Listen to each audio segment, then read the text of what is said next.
Senhor, tô impressionado com o seu império, hein? Que pirâmides de pedras bonitas! Ah, isso não é nada. Desenvolvemos um calendário com 365 dias, temos matemática, arquitetura, filosofia, ciência. E eu achando que vocês eram apenas índios selvagens atrasados. Selvagens são aqueles Yankees e Tamoios, mano. Aqui é civilização. Pois é. Então, mas eu tô ansioso mesmo pra comer o prato principal de vocês, hein? Deve ser uma delícia. E você chegou na melhor época do ano. Opa, podemos comer então? Só um minutinho.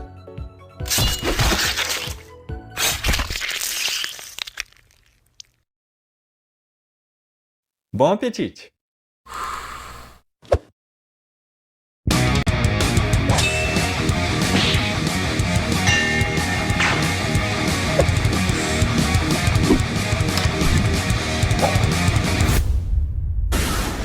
Salve, meus cavaleiros, aqui é o Thiago, sejam muito bem-vindos ao Impérios AD. Se você acha que a pirâmide é só uma coisa do Egito, você tá errado. Essa é uma visão afrocentrista que desmerece uma das mais emblemáticas construções da história do nosso continente. Até porque as pirâmides das Américas são muito mais bonitas. Compara aí só. E se você tá aí tentando justificar que a do Egito é mais feia e maltratada só porque é 4.000 anos mais velha, desculpa, isso não é argumento. Mas comparações bestas à parte, o fato é que os astecas foram sim uma das civilizações mais avançadas do continente americano, com arquitetura, ciência, astronomia, matemática de um lado e rituais brutalmente violentos de outro, que tornaram os astecas uma civilização única no mundo.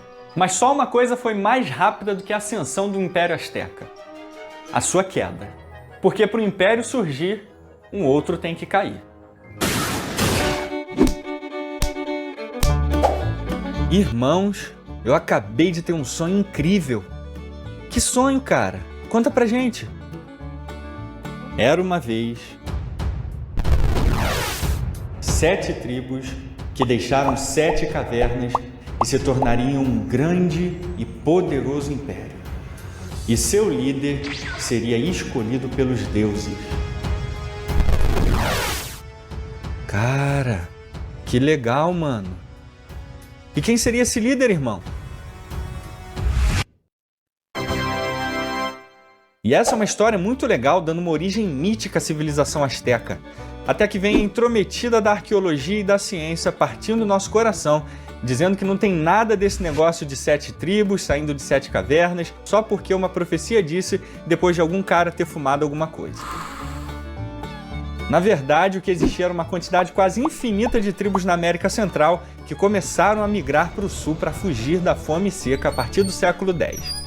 E uma tribo começava a se destacar sobre outra, ficando poderosa e influente.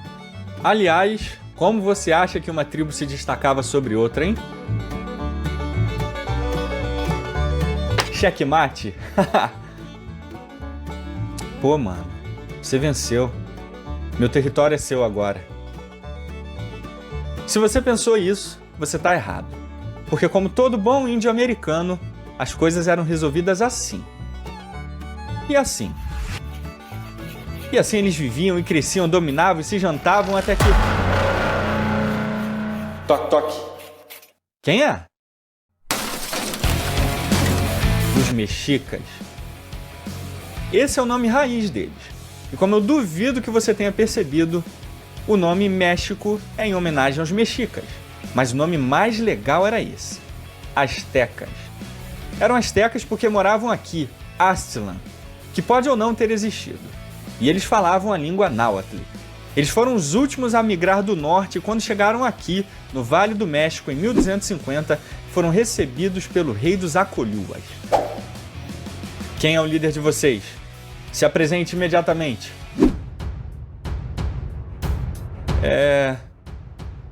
E você sabe qual vai ser a sua recompensa por entrar na minha terra? Senhor, por favor, Pode casar com a minha filha. Licencinha. E a única exigência, como todo bom pai, era que ele fosse um bom marido e cuidasse bem da sua filha. Mas na noite de núpcias... Mano, ela tá demorando muito. Calma, cara. Noiva atrasa mesmo. Eu sei, cara, mas tem alguma coisa errada. Relaxa. Quem ficou ajudando ela? Os sacerdotes, bicho. Ai, Cacildes. Ela deve estar nervosa, senhor. Irmão, trouxe sua esposa.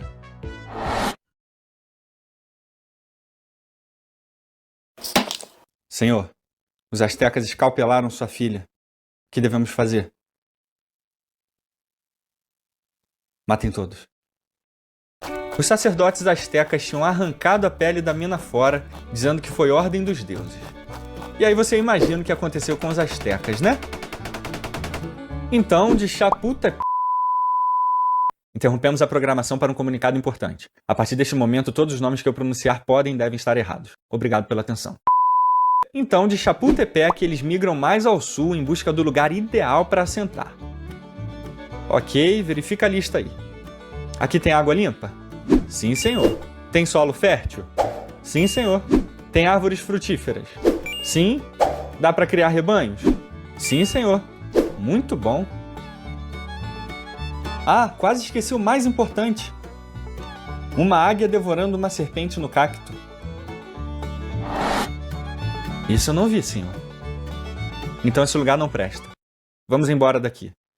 E os astecas continuaram sua jornada ao sul até que finalmente encontraram a águia num cacto devorando uma serpente, que a ciência insiste em dizer que é mentira, e esse lugar era o lago de Texcoco, onde eles criaram sua lendária cidade, Tenochtitlan, em homenagem ao seu líder Tenoch. A cidade foi fundada em 1325, mas quando Tenoch morreu alguns anos depois, os astecas ficaram desesperados porque tinha tribos rivais em volta deles. E só uma coisa deixava índios mais preocupados do que tribos rivais. Várias tribos rivais. E no lago Texcoco rolava treta para todo lado. E só uma coisa acalmava índios nervosos. Casamento. Então começou a rolar casamento para todo lado entre chefes e filhas de outros chefes, porque casamentos naquela época não era para isso. Era pra isso. Não foi pra isso que eu casei com sua filha, não. Tava achando que ia ficar só no bem bom, mané? Mas de todos os enlaces matrimoniais, o mais épico foi deles. Acamapitzli e Acomistli. Agora os astecas e Culhuacães estariam unidos em florescer a mais bela cidade das Américas. Em 1376, eles começaram a desenvolver a cidade de Tenochtitlan, numa ilha no centro do lago do Texcoco. E aqui a engenharia, arquitetura e matemática astecas brilharam. Para construir num solo pantanoso que cedia sob construções, eles começaram a escorar colunas de madeira de 10 metros de comprimento por 10 centímetros de diâmetro, reforçando-os com solo vulcânico. Para atravessar o lago de 2 metros de profundidade, eles desenvolveram um sistema de pontes elevados com a mesma paliçada usadas nos prédios que aguentava grandes quantidades de peso. E eles eram cultos também. Faziam música, poesia, pintura, esculturas, mas não tinham roda. Tinham uns 18 deuses ou muito mais. Viviam da agricultura e eram divididos em nobreza e pobreza. Até o final do século XIV, os astecas eram subordinados aos tapanecas, que era a tribo mais poderosa da região. Mas com o crescimento incrível dos mexicas, tensões começaram a surgir entre as duas tribos e no final, os astecas conseguiram derrotar os tapanecas com a ajuda do líder Texcoco Nezahualcóyotl, que era guerreiro, arquiteto, poeta e um monte de outras coisas. Com essa inteligência toda, ele constrói aquedutos de 5 km de comprimento que levava a água das fontes para o centro da cidade, e isso fez a cidade asteca se tornar ainda mais impressionante. Mas o líder, que eu não vou dizer o nome de novo, não era asteca, então em 1440 o povo decide escolher um nativo para reinar no seu lugar. E ele foi escolhido, Montezuma I. Com ele e o seu sucessor, Axayácatl, os astecas cresceram ainda mais, dominando ainda mais territórios e chegando à incrível marca de 15 milhões de habitantes. Desenvolveram ainda mais o antigo e impressionante calendário mesoamericano de 365 dias. E o sucessor deles, Tizoc, inicia a construção do principal símbolo asteca de todos os tempos, a Grande Pirâmide de Tenochtitlan. E assim eles cresciam, conquistavam, invadiam e dominavam até que... Toque, toque. Quem é?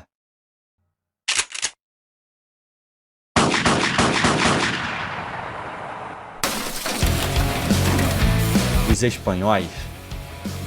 Eles chegam na América Central em 1519, liderados pelo Cavaleiro de Ouro Hernán Cortés, e encontram tribos nativas aterrorizadas em busca de ajuda.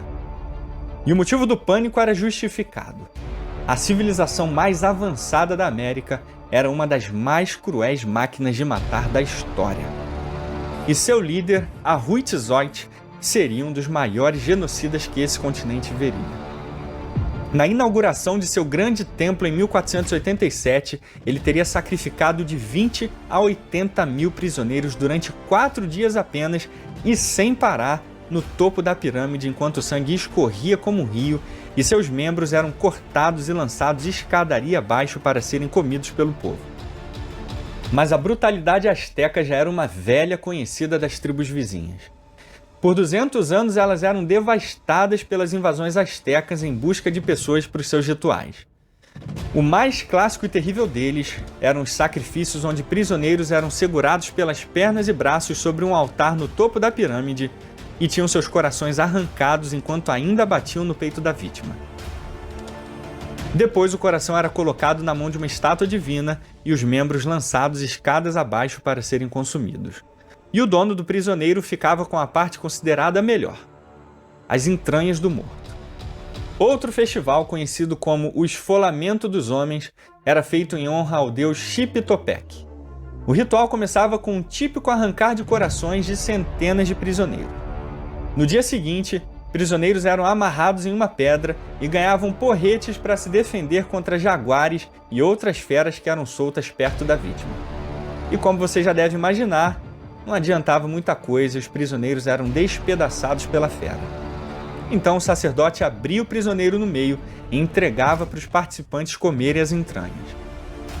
Em outro ritual, agora para a deusa Xilonen, várias mulheres dançavam em volta de uma principal que seria decapitada enquanto ainda dançava. Depois teria seu coração arrancado e queimado, sendo escalpelado em seguida. Crianças também eram sacrificadas em honra ao deus Tlatoc. E não, eu não vou entrar em mais detalhes sobre isso aqui. Na média, 20 mil pessoas teriam sido sacrificadas por ano no Império Azteca, chegando ao número total de quase 2 milhões de pessoas mortas, causando um impacto demográfico gigantesco e a extinção de centenas de tribos nativo-americanas. Só que para os espanhóis que chegaram à capital azteca e viam esse terror, só tinha uma coisa a fazer. Matem todos. E guerra era a única resposta do Império Espanhol para os astecas. Durante 6 anos de conflito, os espanhóis e seus aliados nativos destruíram o Império Azteca. Só que por mais fortes que os espanhóis fossem, era simplesmente impossível dizimar todos os nativos com uma espada e arma na mão. Nos últimos 20 anos, cada vez mais estudos científicos mostram que o que varreu a população nativa americana não foram os exterminadores europeus. Segundo o historiador McInerney, a arma mais poderosa que os colonizadores europeus carregavam era uma que eles nem sabiam que tinham. E essa arma, adivinha só, era doença. E a doença tinha um nome: varíola. Seria impossível exterminar uma população de mais de 20 milhões de habitantes em tão pouco tempo só na base do tiro. E mesmo com a sua extinção, os astecas continuam impressionando o mundo com seus avanços científicos e sua brutalidade incomparáveis para a época. Muito obrigado por assistir, um grande abraço, se cuida e adeus.